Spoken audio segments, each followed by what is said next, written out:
बाबा हमें सर्व खजानों को जमा कर कर पास विद ऑनर कैसे बने वो सिखा रहे हैं। तो सबसे पहली बात है, बाबा कहते हैं समय का खजाना, संकल्प का खजाना। लेकिन समय और संकल्प तो हमारे पास तब भी था जब बाबा नहीं था। समय नहीं था क्या? था।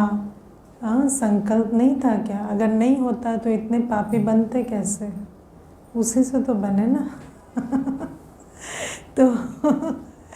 तो वो तो पहले भी था, लेकिन वो खजाना नहीं था। वो खजाना तब बना जब बाबा ने हमें उसका महत्व समझाया कि समय का महत्व क्या है। और मुझे ऐसा लगता है कि सबसे पहला जो खजाना है जो हमें बुद्धि में रखना होता है वो है समय का खजाना, कि समय कौन सा चल रहा है।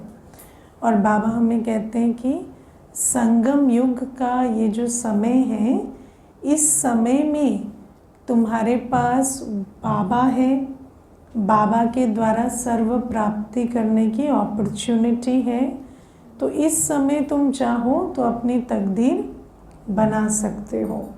तो ये समय का खजाना सदा बुद्धि में रहता है कि ये एकमात्र चढ़ती कला में जाने की, भाग्य बनाने की बेला है ना। क्योंकि ये जो समय है, दुनिया में भी लोगों के पास समय है, लेकिन उनके अंदर ये अवेयरनेस नहीं है कि ये समय भाग्य बनाने का समय है, या ये समय कोई हमारी 21 जन्मों की तकदीर बनाने का समय है।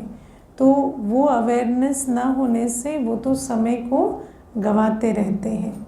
लेकिन बाबा कहते हैं हमें एक एक सेकंड की वैल्यू है, क्योंकि बाबा ने हमें बताया है अभी का एक एक सेकंड है ना। इस एक एक सेकंड में जो कमाई हम कर सकते हैं वो हमें भविष्य के अनेक वर्षों का, एक सेकंड अनेक वर्षों की कमाई कराते हैं। तो क्या हम उतना महत्व समझते हैं, या हम सोचते हैं? देखो, कई बार ऐसा होता है, कोई अपॉर्चुनिटी होती है ना, दुनिया में कहते हैं ना गोल्डन अपॉर्चुनिटी नॉक्स वंस। तो ये जो समय की भी अपॉर्चुनिटी है, ये कल्प में एक बार मिलती है, ऐसा समय दोबारा नहीं आएगा। मुझे याद है एक बार एक भाई आए थे सेंटर पर, वो मुझे बहुत अच्छी बात अपनी सुना रहे थे। कहते कि मेरे पास जॉब नहीं है और उसके कारण मुझे बहुत अपने अंदर कॉन्फिडेंस नहीं आता, दुख होता है। तो मैंने कहा कोई बात नहीं, आप मेहनत करते रहो, हो सकता है कल हो जाए। तो कहते पता है ये भी बड़ी बात नहीं है, बड़ा दुख मैं आपको अपना सुनाता हूँ। मैं जब 18 वर्ष का था तो मेरे पिताजी ने शरीर छोड़ दिया। तो जिस कंपनी में उन्होंने शरीर छोड़ा, शायद गवर्नमेंट थी या कुछ, तो उन्होंने मुझे जॉब ऑफर की उनके लीव में, लेकिन मैंने वो जॉब नहीं की, क्योंकि मुझे लगा कि मैं तो सिर्फ 18 वर्ष का हूँ और 18 वर्ष में अगर मैं जॉब करने लगूँगा तो मैं एंजॉय कब करूँगा लाइफ। अभी तो मैं कॉलेज जाऊँगा, अभी तो मैं है ना जीवन जीऊँगा। तो ऐसे करके मैंने वो जॉब नहीं ली। और उसके बाद मैंने कॉलेज भी किया, सब किया, और मेरी कभी जॉब ही नहीं लगी। तो देखो, सोचने में कितना आश्चर्य लगता है कि ड्रामा ऐसा भी होता है।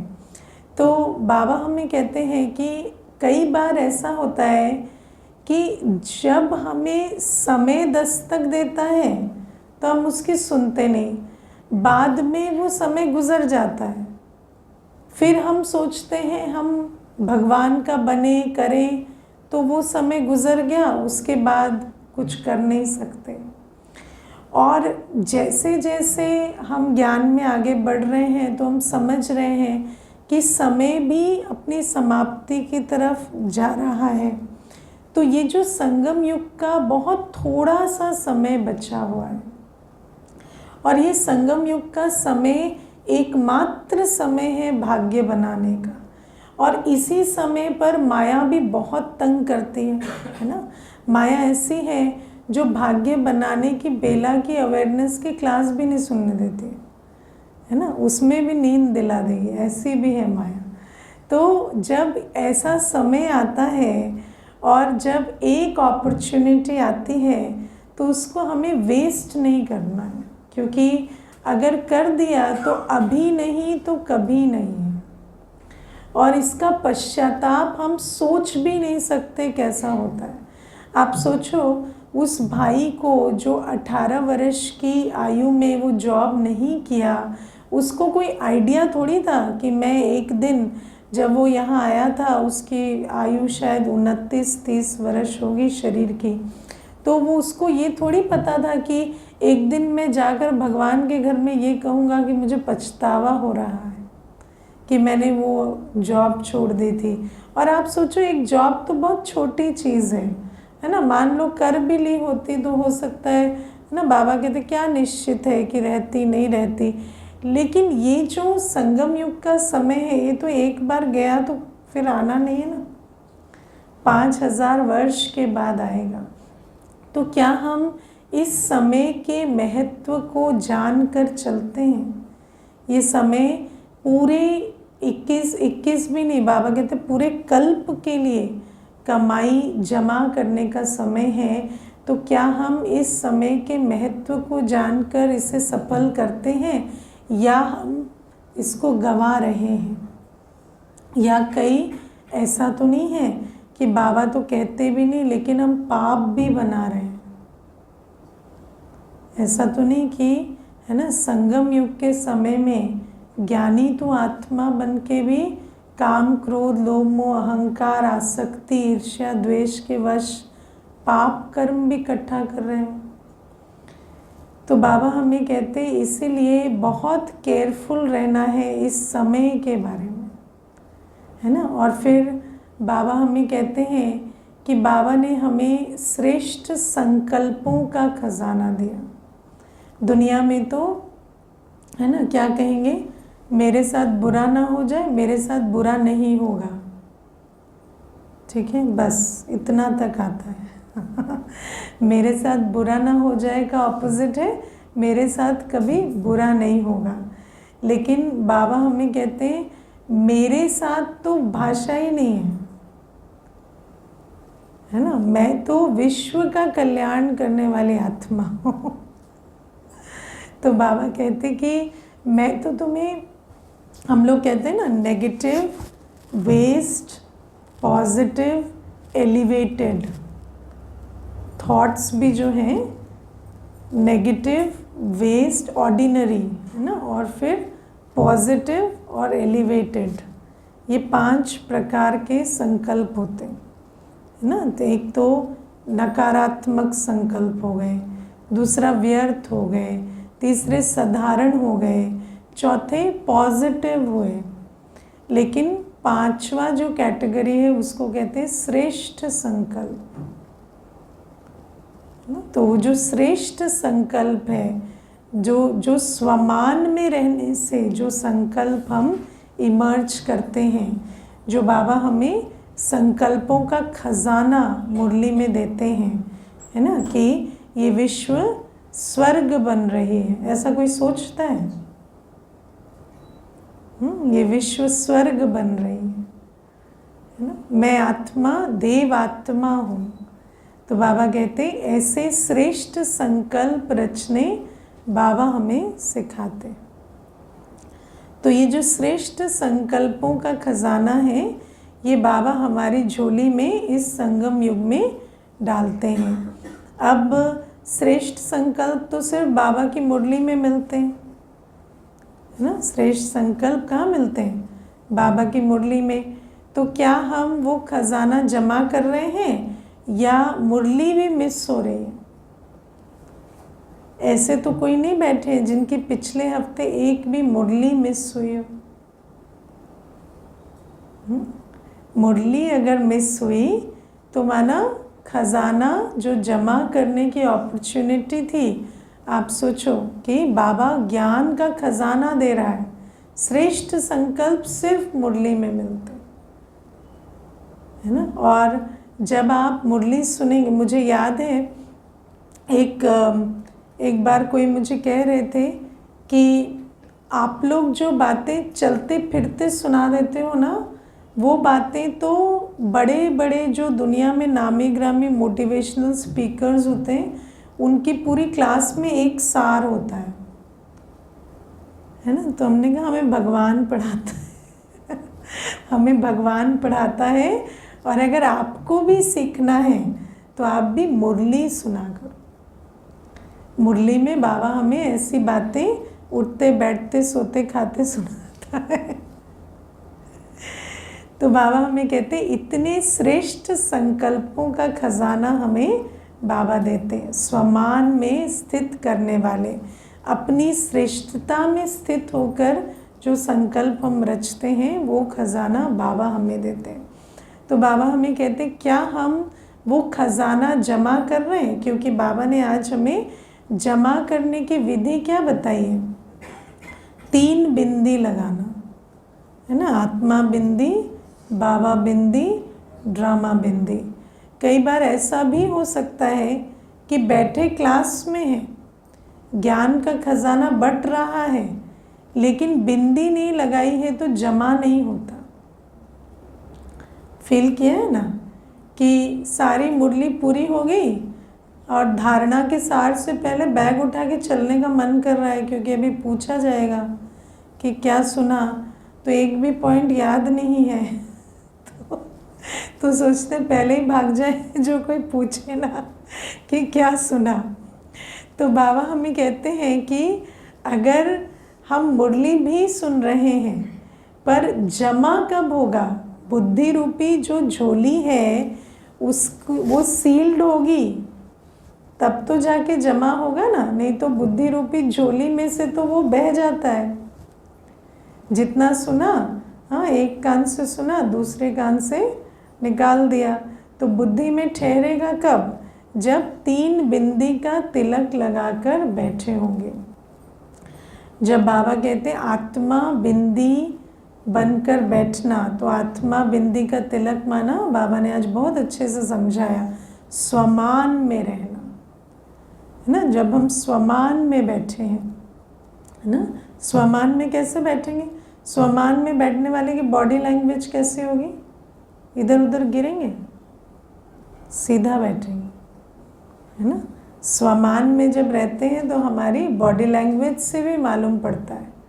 क्लास में बैठते हैं तो स्वमान में बैठा है कि, है ना, किसी माया के वश बैठे, वो भी बॉडी लैंग्वेज से भी पता चलता है। तो स्वमान में बैठेंगे, बाबा की याद की बिंदी लगाई होगी और फालतू बातों से बुद्धि निकली हुई होगी, तब तो जाकर ज्ञान रतन झोली में जमा होंगे। वरना क्या होता है, यहाँ बैठकर पुरानी दुनिया का चिंतन करके चले गए,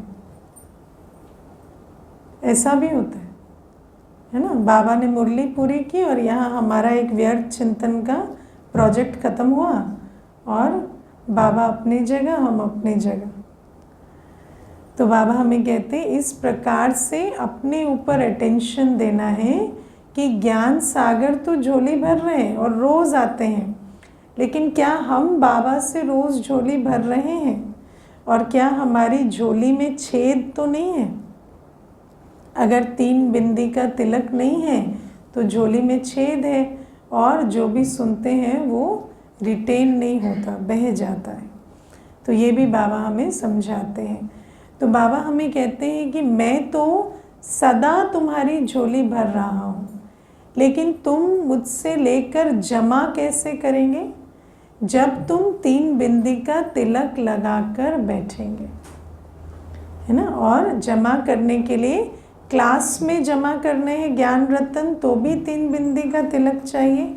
अमृत वेले उठकर बैठे हैं तो भी बिंदी लगानी पड़े, तब जाकर बाबा से गुण शक्ति का खजाना जमा होगा, है ना। वरना आप सोचो, दाता तो हमें गुण भी दे रहा है, शक्तियाँ भी दे रहा है ना, स्नेह दे रहा है।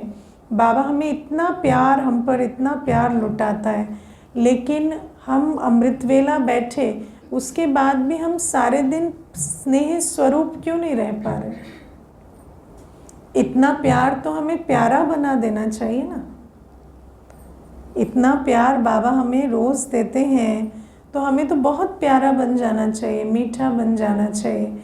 लेकिन 3 बिंदी का तिलक नहीं लगाकर बैठते, तो बाबा तो गुण दे रहे हैं, लेकिन वो गुण स्वयं में धारण नहीं होते, है ना। या बाबा तो शक्तियाँ दे रहे हैं, बाबा तो सर्वशक्तिमान है, लेकिन वो शक्तियों का स्वरूप हम बच्चे नहीं बन पा रहे।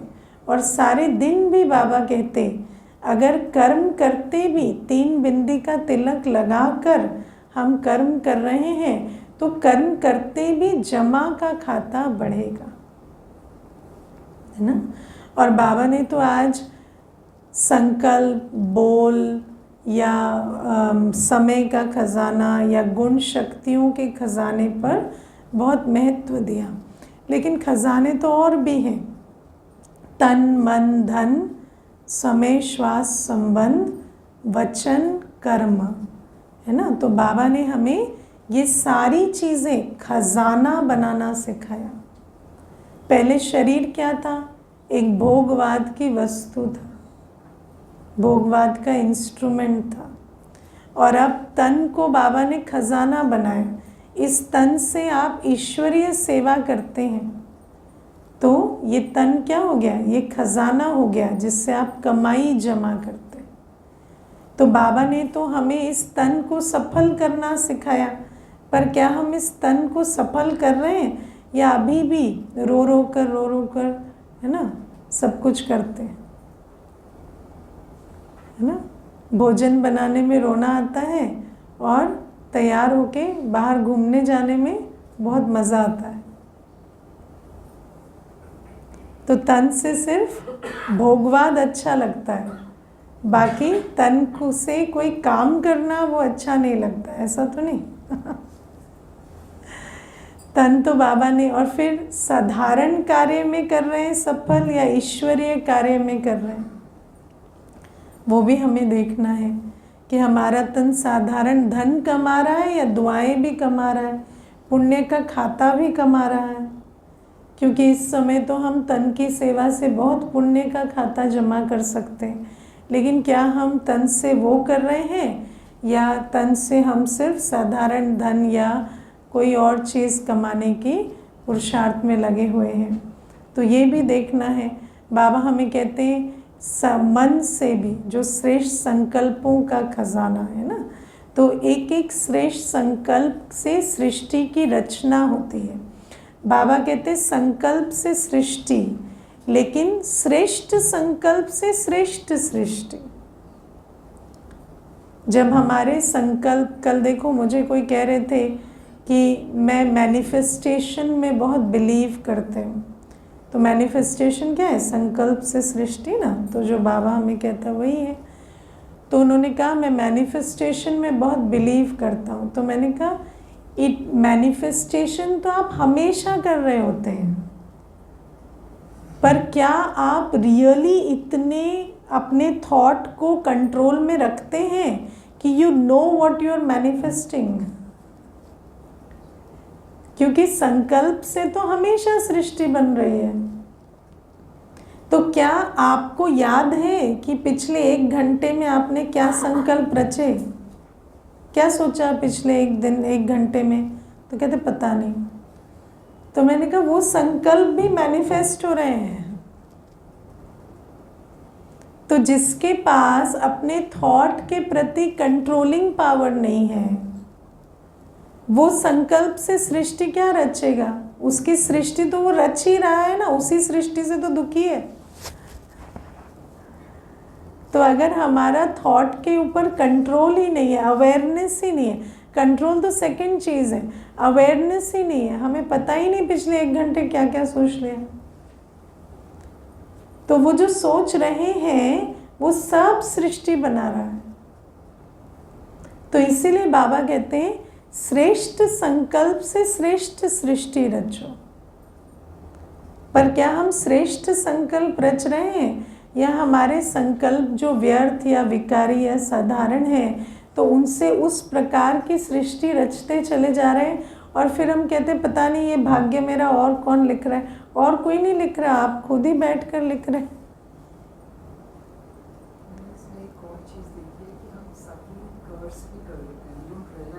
हाँ, यस यस।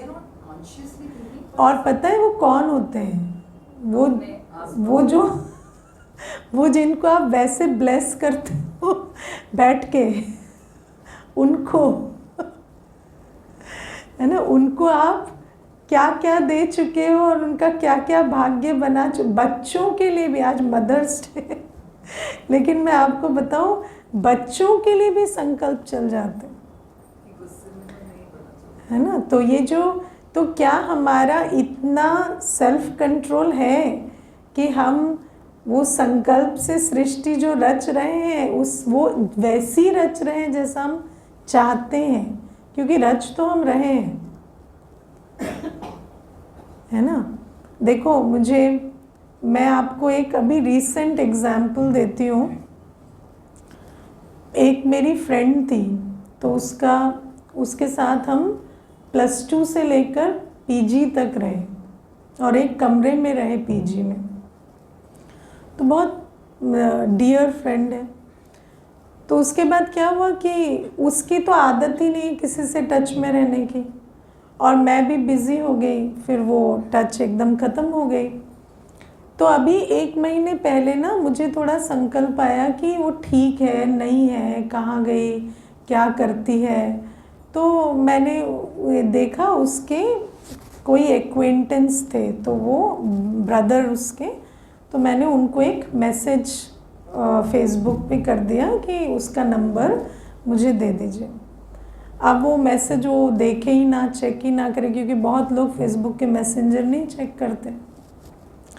तो अभी 2 दिन पहले वो जो फ्रेंड जिसने 12-15 साल से कोई सोशल मीडिया उसका प्रेजेंस नहीं है, कुछ नहीं है, उसने एक फेसबुक प्रोफाइल बनाई और मुझे ऐड करके मैसेज किया। तो मैंने उसको, पहले मैंने सोचा पता नहीं फेक प्रोफाइल है या क्या है, फिर मैंने नंबर मांगा, बात की। तो मैंने कहा तूने कैसे मुझे कॉल किया, कैसे कनेक्ट किया? तो मुझे कहते पता नहीं, ऐसे ही बैठे बैठे लगा। तो मैंने कहा वो तेरे भाई को मैसेज किया मैंने उसको, उन्होंने नहीं बताया। बोले नहीं वो तो देखते नहीं है मैसेज। तो आप सोचो कि मैं उस दिन विचार कर रही थी बैठकर, ये परसों की बात है, कि एक संकल्प से आप सोचो लगभग 14 इयर्स के बाद वो कनेक्शन बना। तो हम एक संकल्प के महत्व को, और कोई ऐसा भी नहीं है कि हमारा तो स्केड्यूल ऐसा होता है कि कोई एक दिन मिस कर रहे हैं किसी को बैठ के, कभी एक थॉट है ना, फिर एक थॉट को हमने परिणत किया, अच्छा लिख दिया, लेकिन वो एक थॉट जाके इतनी बड़ी सृष्टि बनाता है। तो मैं विचार कर रही थी, हम कभी कभी हम भी अपने संकल्पों को इतना महत्व नहीं देते जितने वो शक्तिशाली हैं। तो बाबा हमें कहते हैं कि आप सोचो कि हम चाहें तो क्या नहीं कर सकते, और वास्तव में ये जो हो रहा है ये हम ही कर रहे हैं। और सबसे ज़्यादा तो ब्राह्मणों को ही उलझना मिलेगा, क्योंकि ब्राह्मणों के पास श्रेष्ठ सृष्टि रचने का खजाना है, लेकिन हम वो सृष्टि ना रच कर क्या कर रहे हैं, है ना। अच्छा, फिर कितनी अच्छी बात है, बात करते करते पता चला उसको कोर्स करना है, तो वो कहती मैं भी BK सेंटर ढूंढ ही रही थी, तो मैंने सोचा अब यही कर लेंगे, है ना। तो अब आप सोचो कि एक संकल्प से कितनी बड़ी सृष्टि बनती। तो बाबा हमें इसीलिए कहते हैं कि क्या हम अपने संकल्प के खजाने को जमा कर रहे हैं, है ना। या आप सोचो कि धन जो है, पहले तो हमें धन से क्या आता था, कपड़े खरीद लिए, शॉपिंग कर लिए, मकान दुकान बना लिया, यही आता था। अब बाबा हमें सिखाते हैं कि वही धन तुम स्वर्ग रचने की सेवा में भी लगा सकते। तो बाबा हमें कहते क्या वो जो खजाना, धन खजाना बना जो हमें 21 जन्मों की कमाई करा सके, क्या हमने उस समझ और धन की उस शक्ति का प्रयोग किया? है ना। बोल आप देखो, सारे दिन बोलते ही रहते हैं, लेकिन बाबा कहते बोल तो भाग्य द्वार खोल सकते हैं किसी का, है ना। एक कहावत है सिंधी में, सुन सुन सुन अंधा पावे राह। तो बोल तो किसी अंधे को रास्ता दिखा सकते हैं। और यहाँ बाबा कहते ज्ञान नेत्र से जो अंधा है उसको आप गति सदगति का रास्ता बोल से दिखा सकते हैं।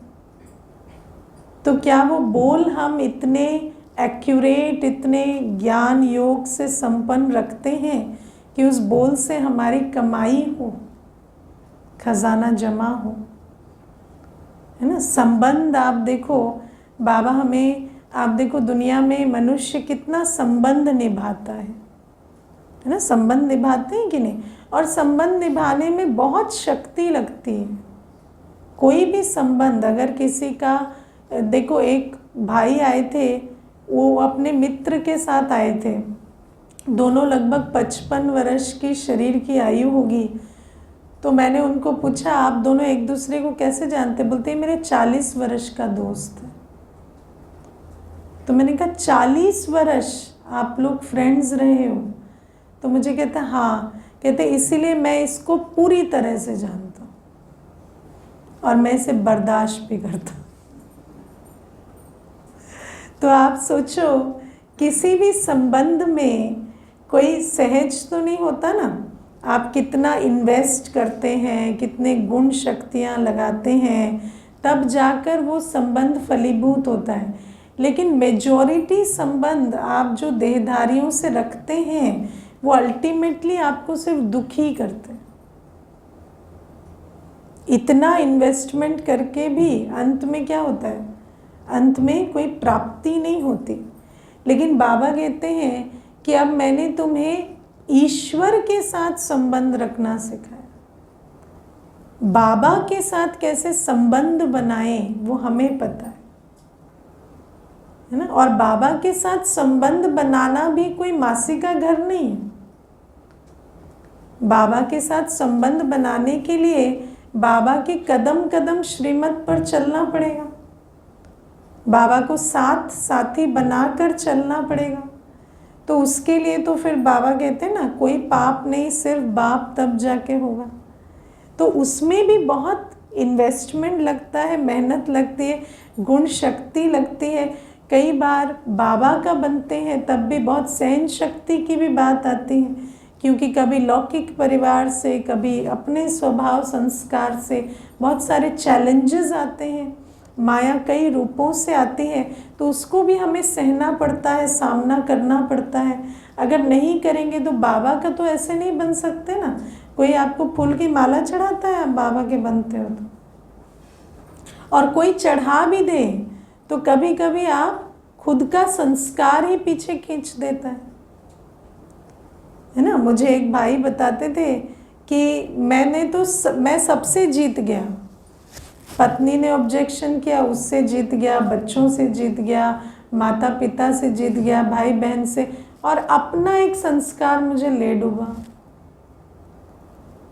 जब सबसे जीत गया तो फिर अपने संस्कार ने ले डूबा। तो ऐसा भी होता है। तो बाबा हमें कहते हैं, इसीलिए ये जो संबंध भी, हम जैसे दुनिया में हम संबंध की शक्ति रखते हैं, संबंध की शक्ति सब में नहीं होती है ना। हर व्यक्ति लौकिक में भी संबंध नहीं बना पाता। लेकिन बाबा कहते हैं मान लो लौकिक में संबंध बना भी लिया तो भी वो तुम्हारे काम नहीं आएगा। लेकिन जब हम बाबा के साथ संबंध बनाते हैं उसमें भी बहुत टाइम एनर्जी लगता है, लेकिन अगर बनाया तो बाबा कहते हैं मैं तुम्हें ज़िंदगी के साथ भी ज़िंदगी के बाद भी पूरा इंश्योरेंस दो है ना। ऐसा नहीं कि बस इस जन्म तक, आगे भी तुम्हारे भाग्य की गारंटी मेरी है। तो इसीलिए बाबा हमें कहते हैं ये जो ईश्वर के साथ संबंध बनाना, आज आप देखो ब्राह्मण बच्चे जब अपने अतीन्द्रिय सुख का वर्णन करते हैं तो मनुष्य चकित हो जाता है कि सुख इनको मिल कहाँ से रहा है। तो जो दिखाई नहीं देता उसके साथ इतना संबंध बनाया है कि उससे गुप्त झोली भरती है, और वो भरी हुई झोली सबको नजर आती है लेकिन भरने वाला नहीं नजर आता। तो बाबा कहते हैं ये संबंध की शक्ति बाबा ने हमें दी, और ये खजाना है, क्योंकि दुनिया में तो जितना संबंधों के विस्तार में जा रहे हैं उतनी दुर्गति कर रहे हैं अपनी, है ना। आजकल तो आप देखो मनुष्य के 5,000 10,000 फ्रेंड्स फेसबुक पे होते हैं और पता नहीं कहाँ कहाँ होते हैं। तो उससे क्या हो रहा है, कोई अपनी उन्नति तो नहीं हो रही ना। तो बाबा हमें कहते हैं ये समय या और श्वास भी बाबा कहते हैं। देखो दुनिया में लोग मेडिटेशन सिखाते हैं तो क्या करते हैं, ब्रीथ करो, ब्रेथ पे फोकस करो, है ना। और वो कहते हैं अगर ब्रेथ पे भी फोकस किया तो तुम्हें बहुत कुछ मिलेगा, तुम शांत हो जाओगे। लेकिन बाबा हमें कहते हैं तुम तो हर ब्रेथ में, हर श्वास में बाबा को याद कर सकते, हर श्वास में तुम बाबा को याद कर सकते और हर श्वास में कमाई कर सकते। श्वास कैसे निरंतर चलती, ऐसे श्वासों श्वास हम कमाई कर सकते। हमें बाबा ने श्वासों श्वास याद करना सिखाया, है ना। बाबा जो है जैसा है उसको जानकर, आत्मा निश्चय कर उसे याद करना, ये दुनिया में और किसी को नहीं आता कि श्वासों श्वास कमाई कैसे करते, है ना। या आप देखो कि कर्म भी, है ना, हमारे एक एक कर्म जब हम बाबा की याद में करते हैं, हम किसी को पानी ही पिला रहे हैं लेकिन वो पानी नहीं, वो अमृत है ना। क्योंकि उसमें भावना क्या है कि ये बाबा का बने, और उसमें जो शक्ति है या जो अवस्था का जो उस पर प्रभाव पड़ रहा है वो पीने वाले को भी अनुभव होता है। तो बाबा कहते हैं हर कर्म हमारा कमाई कराता है ना। इसीलिए तो एक बार मुझे याद है एक वीडियो में जानकी दादी जी हलवा बना रहे थे, भोग, है ना। तो देखने में तो क्या है, एक माता हलवा बना रही, कोई बड़ी बात है ना, जो हर माता बनाती। लेकिन आपको पता है उस वीडियो के कितने शेयर्स हुए होंगे, मिलियंस ऑफ शेयर्स। क्यों? क्योंकि दादी अपनी अवस्था में जब एक भोग बनाते हैं तो उस भोग के उस दृश्य को देखने से भी अनुभूतियाँ होती, और कितनों को उससे एक उमंग, उत्साह, प्रेरणा मिलती, है ना। और जितने स्नेह से जिस बाबा की याद में दादी भोग बना रहे थे वो एक प्रेरणा का स्रोत होता है। तो आप सोचो कि हमारे हर कर्म में कितनी शक्ति समाई हुई है, हम एक एक कर्म से कितनी कमाई कर सकते हैं। तो क्या हम इतना संगम युग का महत्व समझकर चलते हैं, है ना। और अगर वही स्वमान की कमी में रहें, स्वमान की कमी क्या होती है, अपने आप को साधारण समझना, दुनिया वालों की तरह समझना, बाबा की याद नहीं है, दुनिया की फालतू बातों का चिंतन चल रहा है, तो ये संगम युग की कमाई जैसे गंवा देते। और बाबा कहते ब्राह्मणों की चाल चलन ऑर्डिनरी, साधारण लगती, लेकिन ब्राह्मण माना अलौकिक। ब्राह्मण कैसा होना चाहिए, अलौकिक, है ना। और बाबा कहते मुझे दिलासे भी देते हैं, बन जाएंगे बाबा, हो जाएगा, है ना, आप चिंता मत करो, है ना।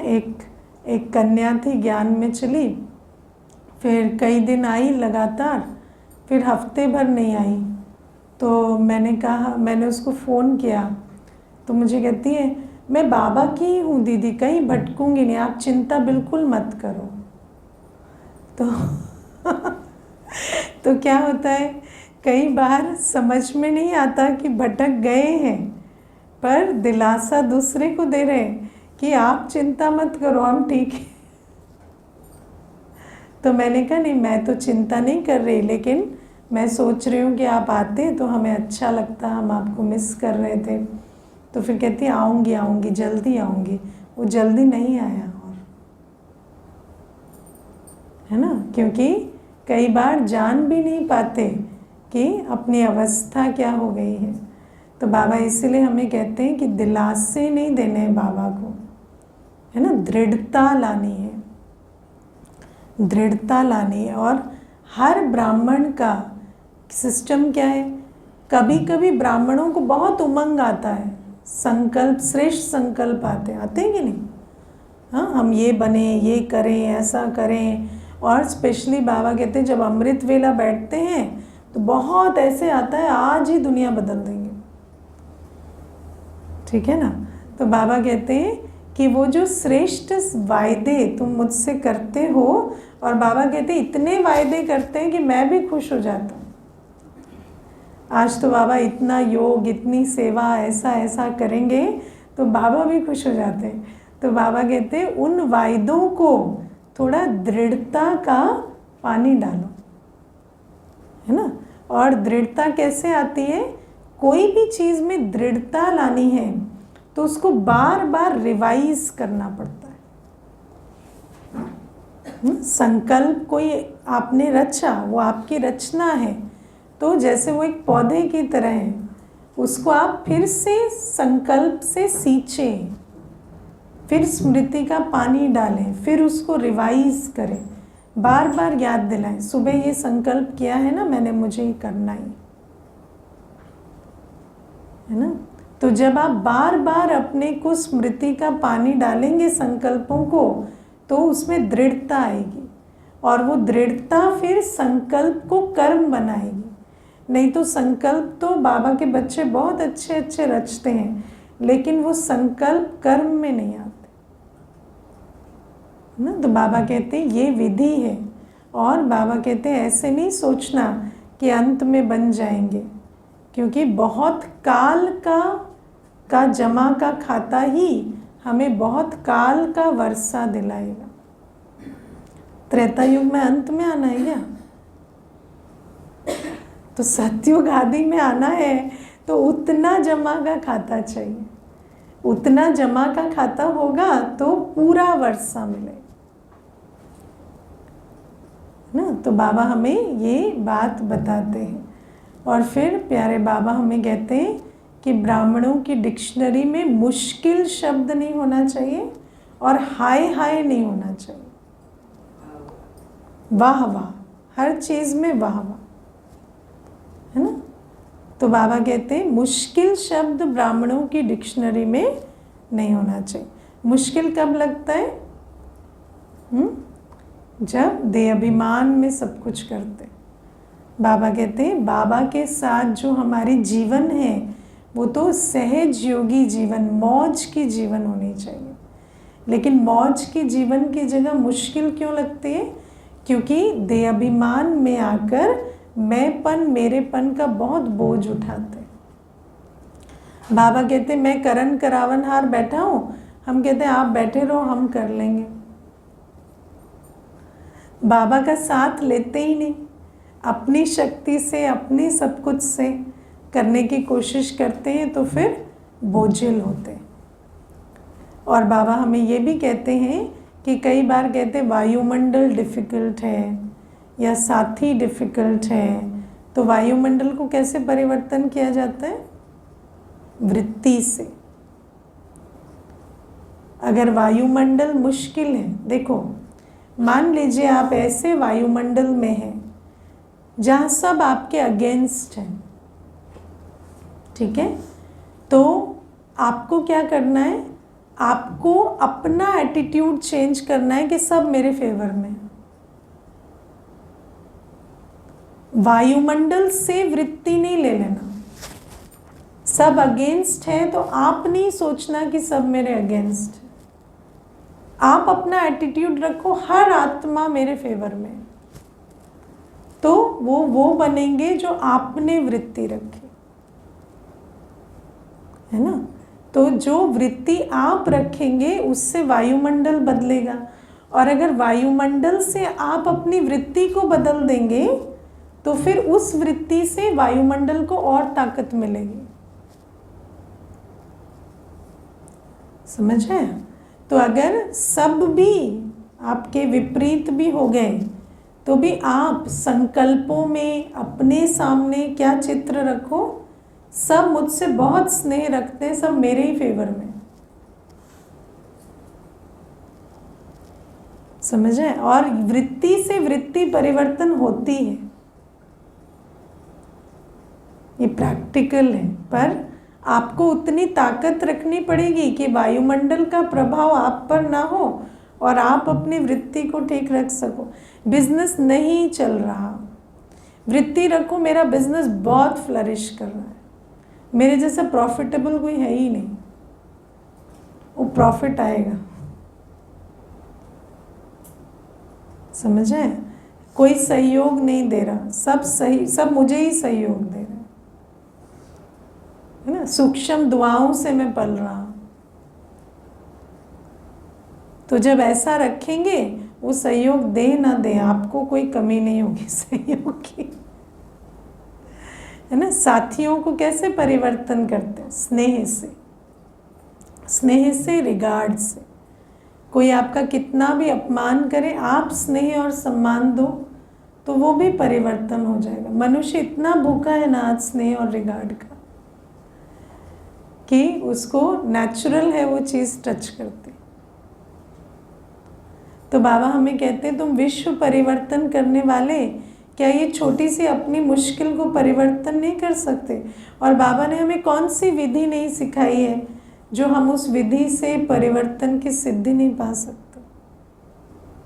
ठीक है ना। और बाबा कहते हैं हाय हाय कभी नहीं, वाय भी नहीं, हाय हाय भी नहीं, क्यों ये क्यों हो रहा है, वो क्यों हो रहा है, नहीं, वाह वाह। बाबा कहते हैं नॉलेज के दर्पण में अपनी तकदीर की तस्वीर देखो कि ये जो हो रहा है इससे मैं क्या बन रहा हूँ। ये नहीं सोचो क्या हो रहा है, क्या हो रहा है देखेंगे तो परेशानी होगी, मैं इस परिस्थिति की मार से क्या बन रहा हूँ। तो जब जो बन रहे हैं वो देखेंगे ना तो बहुत खुशी होगी, क्योंकि जब मूर्ति तराशी जाती है तो मार से ही तराशी जाती है। ठीक है। ओम शांति।